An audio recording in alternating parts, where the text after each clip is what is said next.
Hi, everybody. My name is Keith Moen, and I'm the Executive Director of the NSBA.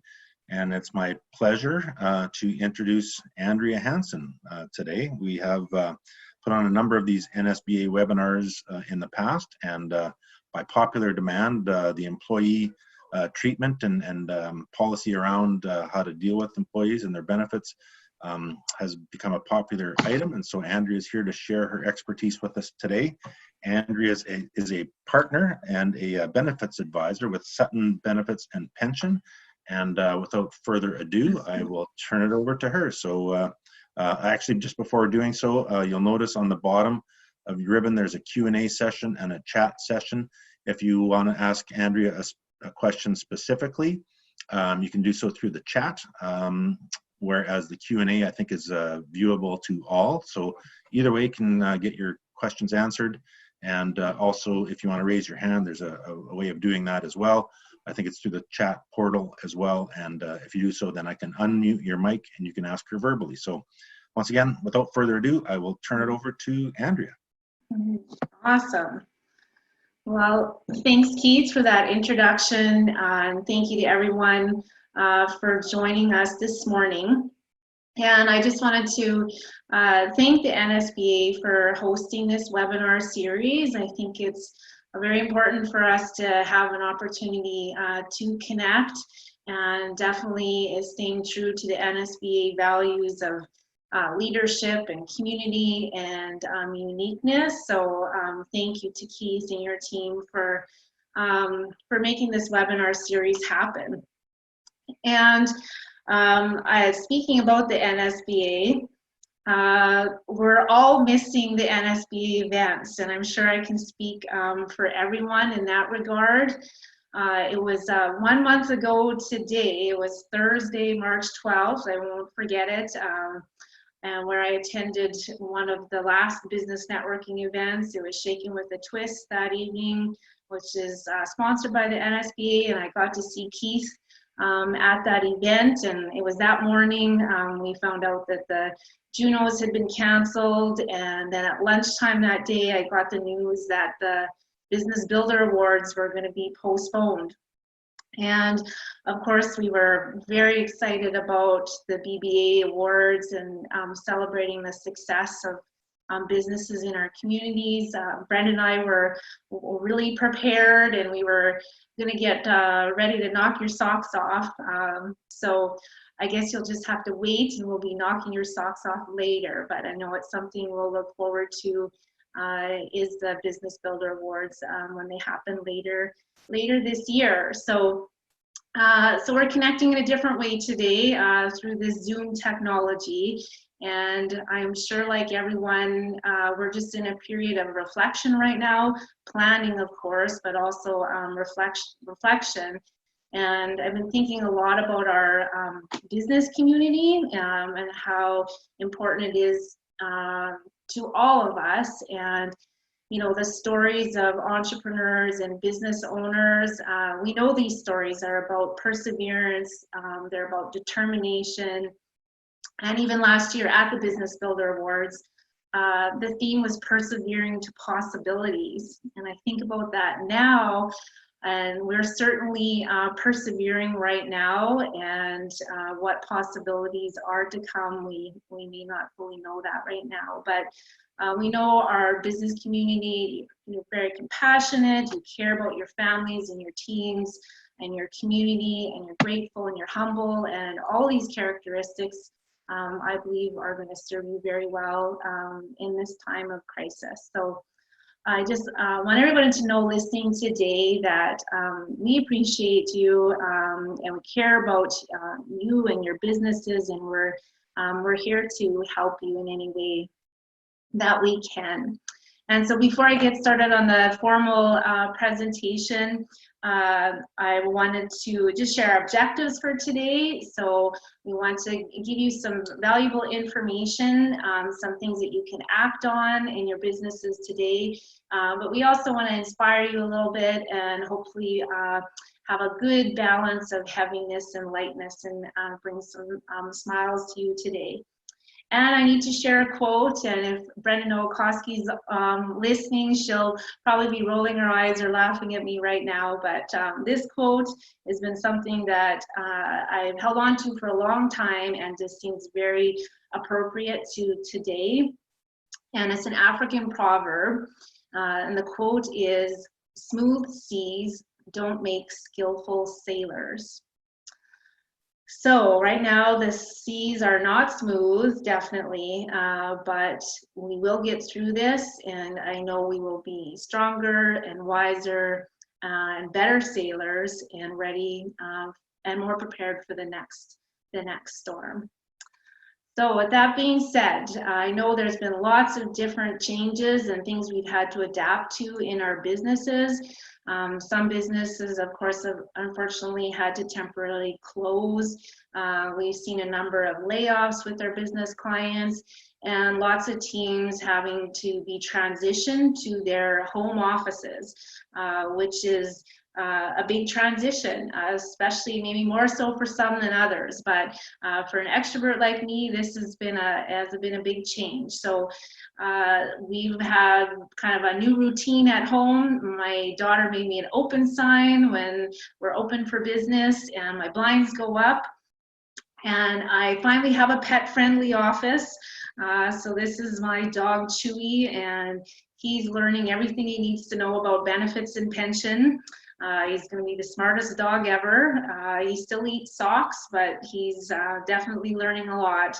And then at the end of every day, I need to make that transition to the home life. And so the close sign goes on, the blinds go down, and I open the door, and I'm there to be there with my families.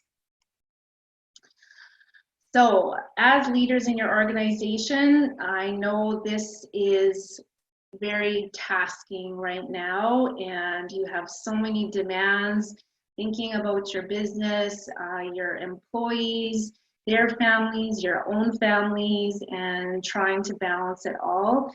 And so this message is certainly one you probably heard before, but can't be emphasized enough about, as leaders, having your own oxygen mask on first, because there's so many people that do need you and need your leadership during this time. So of course, we know the revenue is important to the business and the clients are important to the business, but we need to put employees in our teams first, because we know if we're taking care of our employees, they're going to take care of our clients. And the only way we can take care of our employees is if we're taking care of ourselves. So those routines and rituals, that self-care, all of those things are just so important. I know I had a meeting with my business partners today, and we talked about all the different podcasts and the reading and the learning that we're doing to help fill the tank up every day. Because I have to admit, by afternoons, late afternoons, the gas tank is getting pretty empty. So we need to make sure that we have our oxygen mask on first.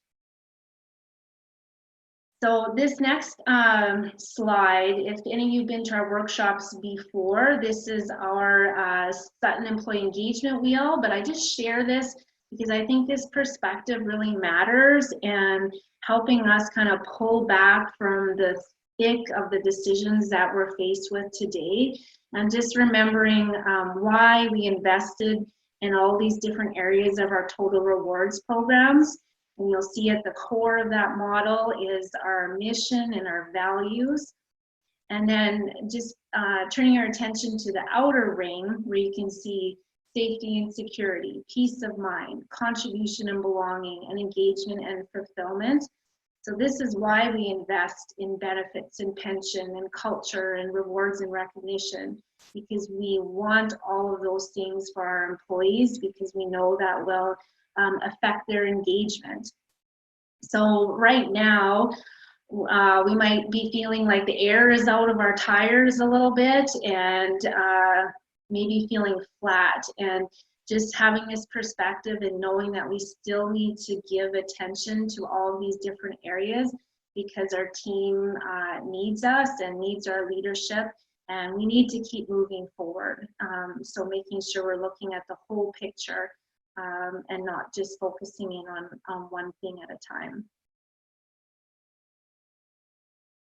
So this image is something that my business partner shared with us a couple weeks ago. And in this definition, or written in Chinese, the word crisis is composed of two characters, one representing danger and the other opportunity. I'm not going to focus on the danger, of course, right now with this crisis, but just having everyone reflect on what opportunities are in front of them. And so this is a great example of this way to connect and learn new things with this webinar series that the NSBA is putting on. This opportunity has presented itself. But focusing in on the opportunity, and then perhaps creating a crisis vision statement.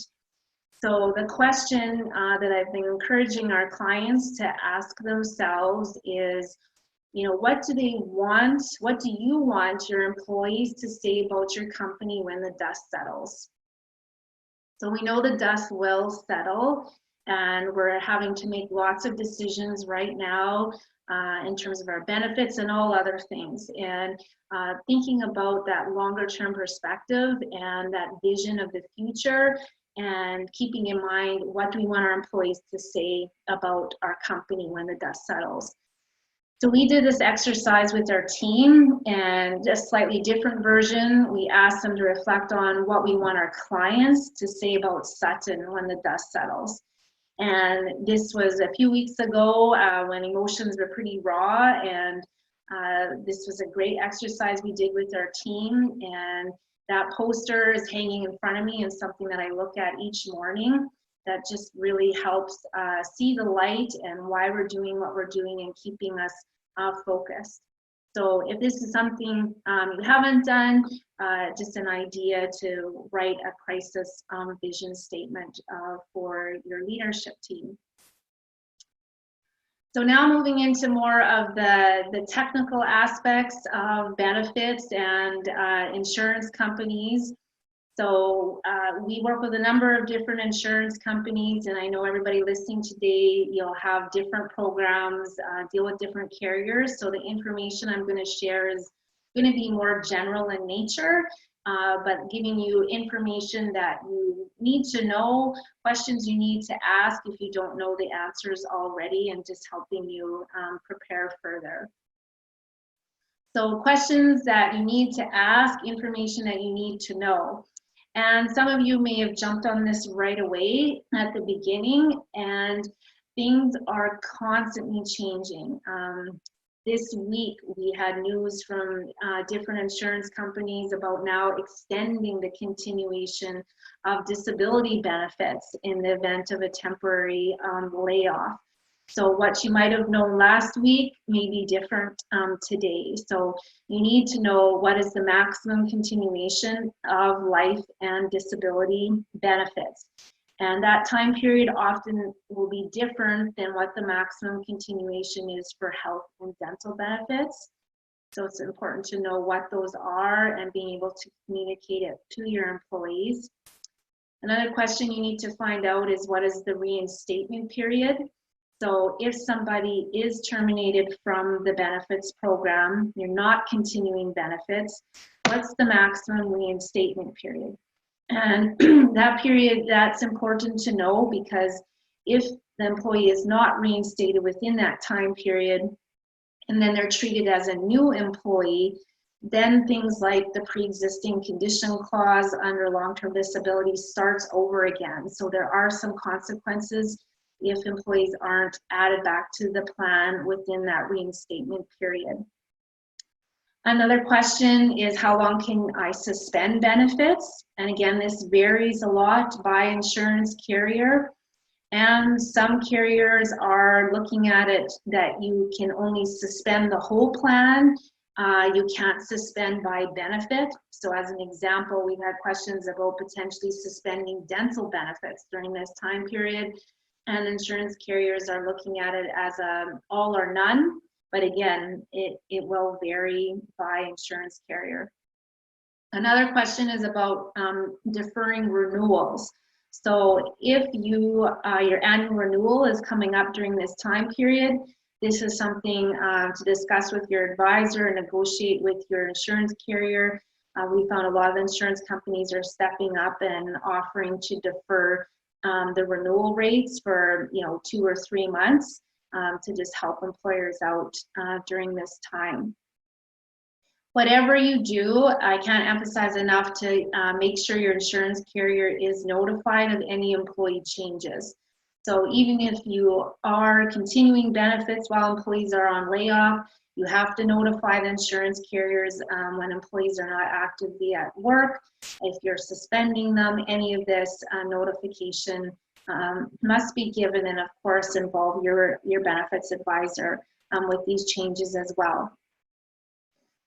So questions you need to ask yourself as the leaders and business owners, making those decisions and setting policies around, will we continue benefits during a temporary layoff? And I'm sure many of you have already had to make this decision.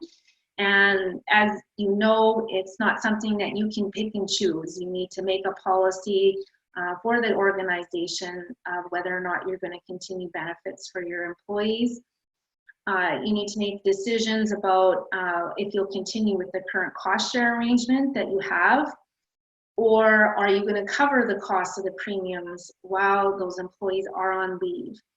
But if you are covering the cost of the premiums, we have to factor in taxability consequences to disability benefits as well. So there's always a ripple effect of these decisions that we make. If you are continuing your cost share, how are you going to collect the employees' premiums for their portion of the benefits? And what will you do if you don't receive those contributions from the employees? And what's going to be your communication plan? So we'll talk about this later, but that constant communication is just so critical with your employees right now. They want information, they want to hear from you, and they're adapting to so many changes. So these things like your benefit program, how are you going to communicate it, and what's going to be your strategy?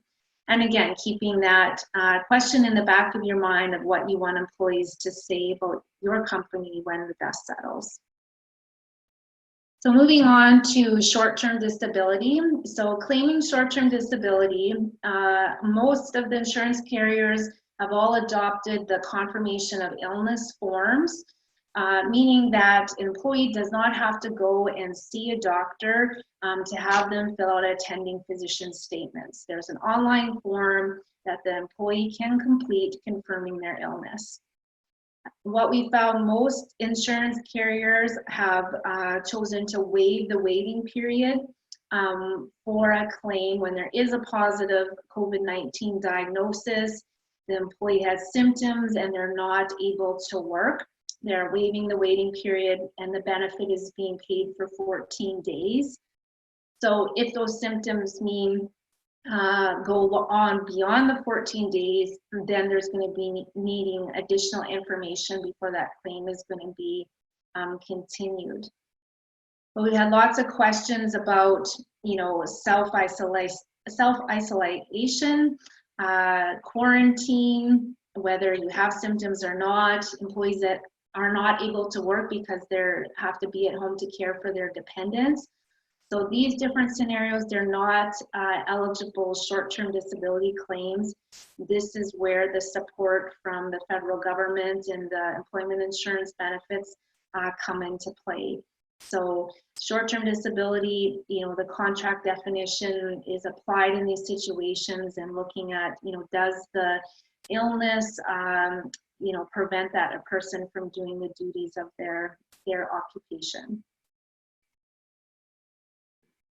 So now just turning to dealing with temporary layoffs or business closures.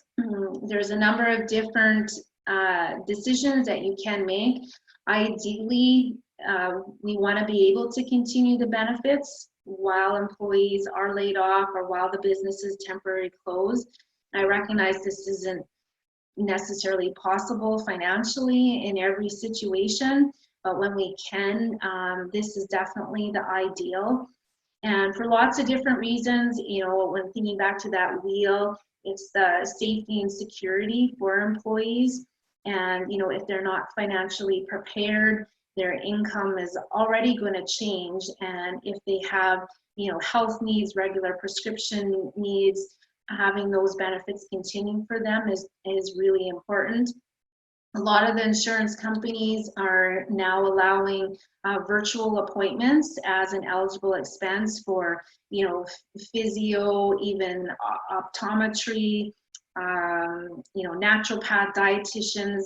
They're allowing that those health appointments to continue and for employees to continue their care. Physio, another big one. So we want to be able to continue the benefits if we can.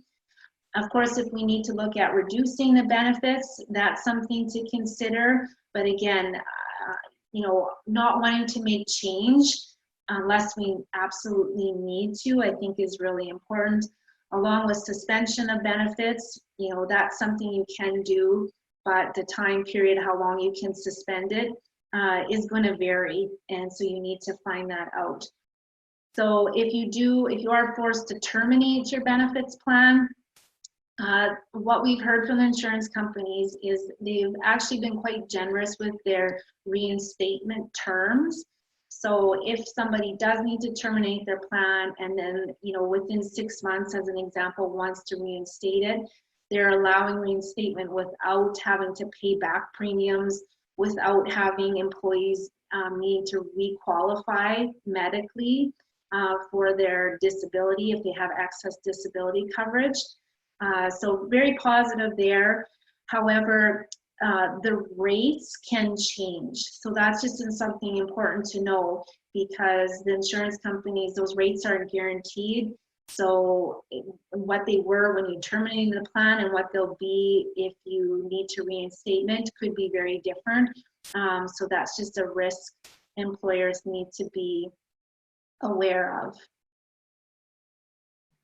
So conversion options, so kind of leading back from if you do need to suspend benefits or actually terminate benefits is there are conversion options available to employees, and you definitely want to be able to communicate this to your teams in advance even. So they can convert their health and dental benefits. They have to convert within 60 days of being terminated from the plan. That 60 days is very important because if they convert within 60 days, they don't have to medically qualify, meaning the benefits will be guaranteed. The actual health and dental benefits are not going to be the same as what those employees have under your group plan, but they will have some options available to them. Saskatchewan Blue Cross has an excellent conversion option. The application is all done online. Employees can actually provide medical evidence if they want, and then Blue Cross will help them determine if their regular Blue Choice program is a good fit, and if they don't qualify for that, they're still guaranteed the conversion option. So this is something in your communication to employees, you want to make sure they're aware of what options that they have. So this statistic, 60% of financially unprepared employees delayed or didn't obtain health services due to financial constraints. So this statistic is during regular times. So imagine how exaggerated this is right now. And this is what concerns me, thinking more long term. If employees are not financially prepared, and now they've lost their jobs temporarily, and if they don't have access to benefits, and then they're not taking care of their health and getting the care they need, how is that going to show up later in potential disabilities or in their performance and productivity at work? So again, just maintaining these benefits is so important. I'm just going to touch briefly on group retirement plans. Many of our clients, we look after both their benefits and group retirement plans. And of course, in this situation for employees that are not actively at work right now, 0% of zero is zero, so there isn't going to be any more contributions, matching contributions to a group retirement plan. We have had some questions from employers about potentially reducing their contributions, but this really depends on the structure and the type of plan you have, whether this flexibility is built in and even an option. And in some cases, there can be fees applied if you want to change the contribution level. So please make sure you consult with your advisor if you are possibly thinking about making this decision. Another example is halting contributions and quote, catching up later. And this one is something we certainly advise against, because it's definitely a dangerous strategy when you just think about the lost opportunity. So right now, we all know that the markets are at a low, and so investments are inexpensive. The contributions from the employee and the employer are going to buy a lot more units. So deferring contributions means that employees are going to miss out on some opportunity for some real portfolio growth. And so, halting and catching up later is, not something that you want to be doing. So in any case, this is something, please consult with your advisor. So now to just give you what are some things that you can do today. And again, I know how much our local employers care about their teams, and it's difficult, I know, to know what to do for them. Sending virtual hugs is just not really the same.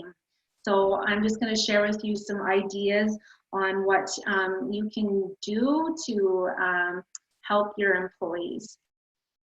So again, keeping some lightness in the workplace. This quote, easy to be heavy and hard to be light. And it's certainly true today. It's easy to get caught in this negativity. And we always say, be careful of the company you're keeping right now and who you're surrounding yourself with, because we need all the help we can to keep our gas tanks full. So this is an example of something that we've been doing at Sutton. We've had spirit days for a couple of weeks, and this was just such a bright spot to each day. So our team is, like I said, most are working from home now, so we connect every day at 9 o'clock for our daily huddle. We talk about our priorities that day, what the best thing was from the day before, and just connect with each other. And this day is an example of beach day. We had jersey day, we had pajama day, and it was something really to look forward to and have some lightness to our days. And it's not to minimize the difficulty or the challenges that we're going through right now. It's just having that moment to connect and communicate with our teams and have some lightness to our days.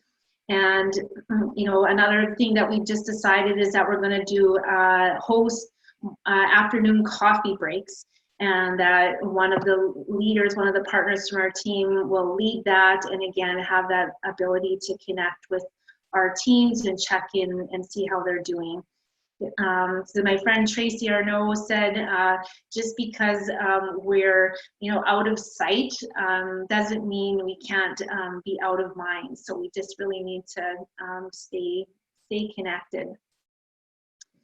Employee Family Assistance Program. So hopefully most of you have this built into your benefit programs. If you don't, this is something that you can add. Like right now, it's very reasonably priced to add it to your benefits program.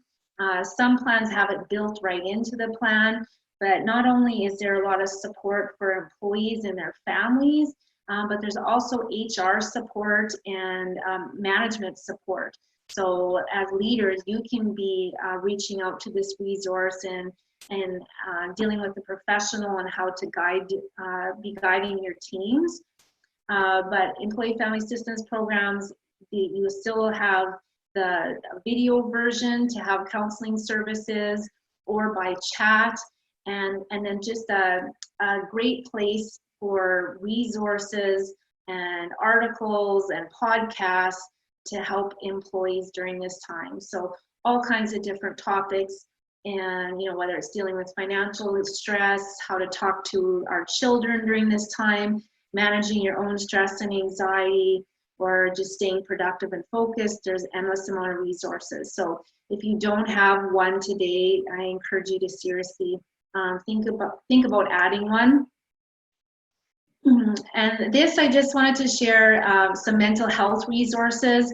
There's a number of different websites where this is free resources available for you to research and pull out what's relevant and appropriate in your workplace to support your teams. So you'll have access to this afterwards, but we just have a couple of links there for some mental health resources, because this is a concern. And it's we can be healthy physically, but now again, we're disconnected from our teams, we're disconnected from our support and extended family members, and mental health is something that we need to make sure we're paying attention to. This is something very positive to share. Lumika is a Saskatchewan-based virtual healthcare provider. And virtual healthcare was a growing trend that we were seeing in the benefits industry of employers incorporating it into their benefits programs at an additional cost, but a tremendous value to employees and their families to be able to talk to a physician online and help with diagnosis and even writing prescriptions, renewing prescriptions, and so on. So Lumika, in conjunction with our Saskatchewan government, now has this service available to all Saskatchewan residents. So as long as you have a valid health card, everyone has access to this service. So this is something to absolutely share with your employees and their families, because maybe it's unrelated to COVID. It's just they have some illness, or a rash, or stomach issues, or mental health, anything. They can talk virtually to a local family physician to address their concerns. We tested this out with our own family. My husband Tim had a cough that has been around since January. It started with a cold and went into this cough that hasn't gone away, and my concern was growing in light of what was all going on. And I asked him to try out the service, and he had a great experience. There was just a text chat with the physician. He talked to a nurse practitioner at the beginning, and then went online with the doctor, addressed all of his concerns, and got pointed in the right direction. So again, Lumika, check out their website. Definitely share this with your employees and their families. Another thing to remind employees about, if they're not aware of it, is what online pharmacy options they have. So Costco Pharmacy is one we're probably familiar with, might be familiar with. Alliance Pharmacy is another online pharmacy. I've seen signs that a lot of places are doing deliveries, local pharmacies, so that's certainly an option. But with these two online pharmacy options, employees can set up an account, and the prescription drug medication is shipped next day to their door. And another advantage with these online options is there's lower dispensing fees and lower markups on ingredient costs. So the out-of-pocket cost to employees, if they're paying 20% of their prescription drugs, is actually lower, and less for the employer too with your claims experience. Alliance Pharmacy, in particular, the prescriptions come in a med pack, and so everything is time and date stamped, and those prescriptions, if people are on multiple medications, are packed together. And so additional benefit is helping with drug adherence. You know, it's helping people not forget if they've taken their medication or not. And of course, knowing ahead of time when they need to renew their prescriptions. So again, this is something to share with your employees that's available to them. The Costco pharmacy, they don't have to be a member of Costco to actually access the online pharmacy. So this is something we wanted to share. We've seen a definite increase in employees inquiring about life insurance, which is something I wouldn't have anticipated, but now, you know, makes sense when we're all just, you know, we're concerned about our financial future and our, you know, and our families, and just kind of looking at all aspects. So under group insurance plans, of course, you'll have a modest amount of life insurance, which is very important, but it's not meant to cover the full needs for employees and their families. So this is just an example for you as something that you can share with employees and point them to this online site. At this site, they can do their own needs analysis. They can put in their income, their number of dependents, their mortgage, any debts, and it's going to recommend to them what their life insurance needs are. If they wanted to apply, it's all done online, and they can have a live chat with a qualified life insurance advisor, so they're not making this decision all on their own. But if they apply, they're giving their own banking information. So this is something that's not tied to their employment. This is a term life insurance policy that they're going to own personally. But as an employer, you're providing this information for them and helping them address their needs and concerns. So that's something to consider. Another consideration along the same lines is group critical illness insurance. Again, this is something you can put in place in your business on a voluntary basis. So as an employer, we're mindful of our costs, and we maybe don't want to add additional benefits, but making this available to employees on a voluntary basis, you might be surprised how many actually take advantage of this type of product. With group critical illness, it's a lump sum benefit that will pay employees if they have a diagnosis and a survival of one of the critical conditions. An advantage with offering on a group voluntary basis is employees don't have to medically qualify, and it's fully portable. So if they leave your employment, they can take this insurance with them, and it's something that they couldn't have access to otherwise because there is no medical underwriting. So again, we just wanted to share some ideas of the things you can offer your employees. And again, that perspective on the bigger picture, I think is very important. So action is required today. You've heard me say this a few times, but make sure you're consulting with your benefits advisor. They're your partner to help educate you, help you make these decisions, that you're not making these decisions on your own. The idea of writing a crisis vision statement, so we're not looking, down at what needs to be done today, but looking more longer term in that vision of the future and what decisions we're making today. Do a quick audit and assessment of your benefits plan. This is something you can do with your advisor, but are there any gaps right now? Anything that you've been neglecting or putting off or didn't seem important now that you need to address right now? This is the time to do it and implement it. And of course, implementation, execute, and then definitely have a very strong communication plan with your employees. And we just wanted to share a resource with you. This is something that we published, a special report just prior to the COVID-19 crisis. And the special report is called the Top 7 Mistakes Employers Make with Group Benefit and Pension Plan Decisions.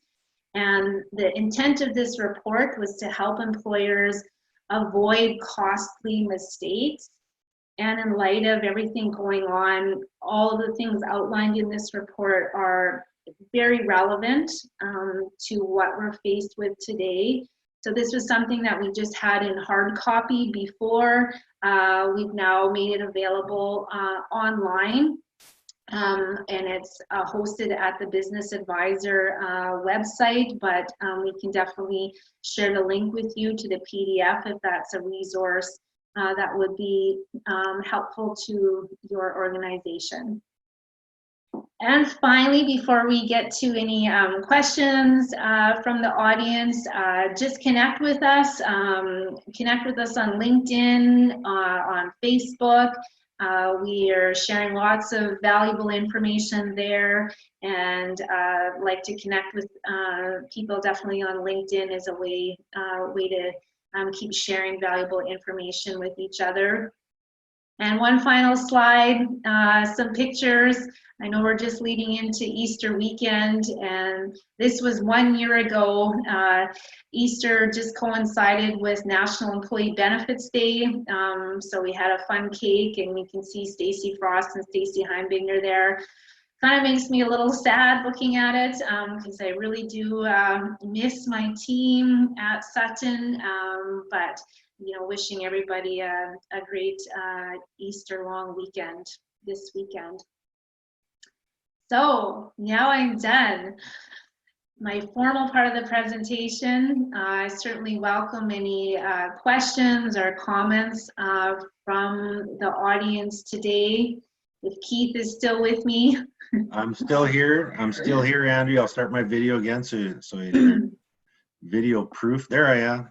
There you are. There I am. I had a couple questions that came up, and just a reminder to our attendees today, just to either put a question in the Q&A portion in the chat portal, or raise your hand and I'll unmute your mic. But one of the questions that I had for you, Stacy, was obviously you're in contact with your members, or rather your clientele, quite a bit.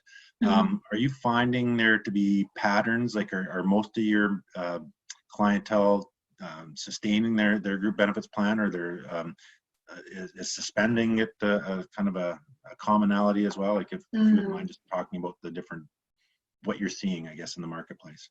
Yeah, that's a great question, Keith. And yes, like vast majority of clients are continuing their benefits. Vast majority are. There are some circumstances that doesn't make it possible from a financial perspective, and I know those clients would continue them if they could, but definitely continuing the benefits is what employers are choosing to do. It just speaks to our local employers, and we know how much they care about their teams and want to continue that coverage. So those other situations are just decisions they need to be making if they have to. Sure. Okay.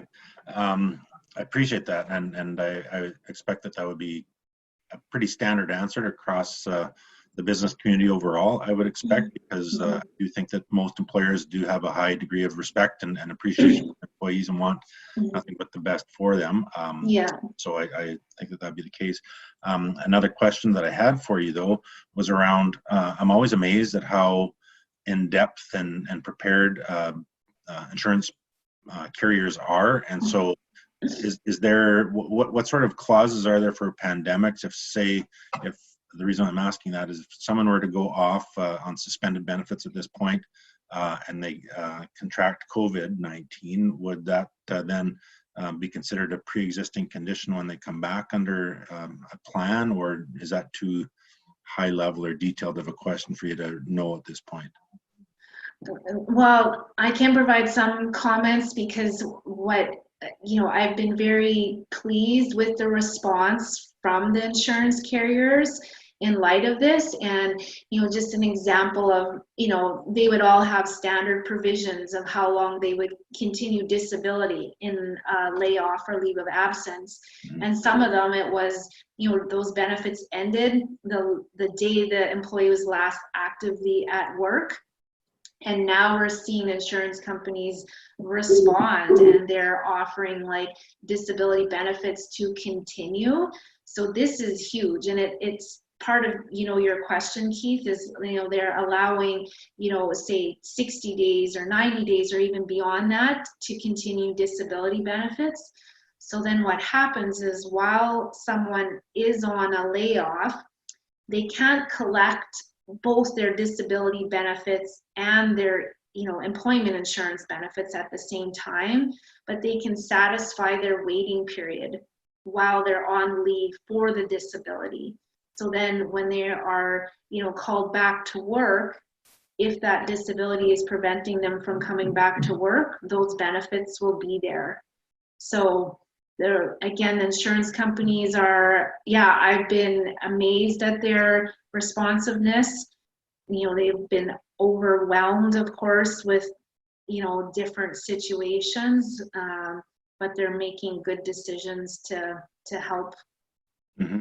Good. And that's encouraging too, because, and that's what I found in all sort of aspects of my dealings, whether it's with government officials, government relations, or, just businesses, everybody. And I guess I'm pleased to hear from the insurance side of things that, that this has become quite a, up on everyone quite quickly, obviously, and such an unknown entity that there's a lot of, learning as you go, or flying by the seat of your pants, or whatever analogy or verbiage you want to use around that. People are just responding accordingly, so that's good. Yeah. I see we have a question here, Andrea. So, can you read that? Yes, I can read that. This is from Jean-Guy with Wellspring Growth Systems. And thank you for your positive comments, and just asking about managing benefit costs when revenue is down as a result of COVID-19. And there are ways to get creative or relook at the overall offering to reduce costs quickly while treating employees well. So thanks for that question, Jean-Guy. And also, I just wanted to give a shout out to Jean-Guy. If any employers are not on his email list, he has been providing very valuable information to those mid-market businesses, and he has a pandemic response kit on his website. So aside from that, I encourage you to check out Wellspring's website. But there are some quick things to do. One, as an example, easy example is like a health spending account. We have lots of clients that have, a core benefits plan, and then in addition has a health spending account where employees can top up their benefits. So it's very easy now to just put a pause on a health spending account. So it doesn't affect their balance, it doesn't affect their benefit. It's just right now, like you asked, when revenues have come down, employers, don't want, unexpected, costs going out. So they could just put a pause on it. So then they're still communicating with employees. We have this benefit, it's going to be there for you. You can save your receipts and claim them later under the health spending account, but right now we just need to put a pause on our health spending account. So I think, if that helps, that's one quick idea without making big drastic changes to the benefit plan. That's great. Thank you, Jean-Guy. Do we have any other questions from anyone else attending today's webinar? A shy group we have, Andrea. That's okay. Just from past experience, I think we'll maybe hang tight for maybe a minute, just while someone is perhaps typing or getting up the courage to ask a question. The courage to ask, yes. But that also speaks to the caliber of the presentation. As Jean-Guy said, it was a great presentation, and you covered off a lot of areas, very technical as well as very practical. for any business leader, and appreciate all that you have done in that area as well, because you have walked the talk there, Sutton, with respect to how to treat employees, and I know that full well. So, well, thank you, Keith. You're And welcome. yeah, just ending on a positive note, like you said, there are opportunities, and the one with Lumica is like a great example, because that was something, you know, employers were faced with making those decisions and investing in that type of service, and now it's available to everyone. So like, it's just so positive, and we know that's going to come back and help in the workplaces, that from, you know, employees and families can have a, you know, immediate care to health professionals. Yeah, absolutely. And how recent has that development been? I wasn't aware of it. I want to say like maybe 2 weeks ago. It was, Oh, the okay. response was pretty quick, following, you know, that, I think that week after, you know, that third week in March. Yep. Yeah. Okay. Good stuff. Mhm. All right. Well, I don't see any other questions just yet. I'll maybe touch on the fact. Well, first of all, thank you very much, Andrea. Really appreciate you sharing. You're welcome, Keith. Thank you. Okay. No, our pleasure. And we'll have Andrea's presentation, as we have all of our webinar presentations, available online on our website. It'll be up there shortly following today's presentation. So if there's something you want to revisit, or if you have a recommendation or referral that you want to pass along, by all means, have them check out our website, nsbasask.com. And speaking of which, our next webinar will be on Monday, and I just have to check my notes. Monday, April 13th, we have Daria Mallon with Boost Strategic Coaching, and she's going to be talking on business development in challenging times. So I think that there will be another very relevant topic for us all to learn from one of our another esteemed and very expert members with a high degree of expertise. So, well, once again, Andrea, thank you so much. Oh, did we just get another question? We did. Oh, just a thank you. All right. All right. You're welcome, Jean-Guy. Once again, it was Jean-Guy thanking us for the presentation, and he'll include a link to his recording from today's recording on his business pandemic success toolkit. So there we go. Yeah. Okay. And thanks, Keith. Thanks to the NSBA. You bet. Our pleasure. Okay. Yeah. Thank you, Andrea. Okay. Take care. Yeah. Bye-bye. Bye-bye.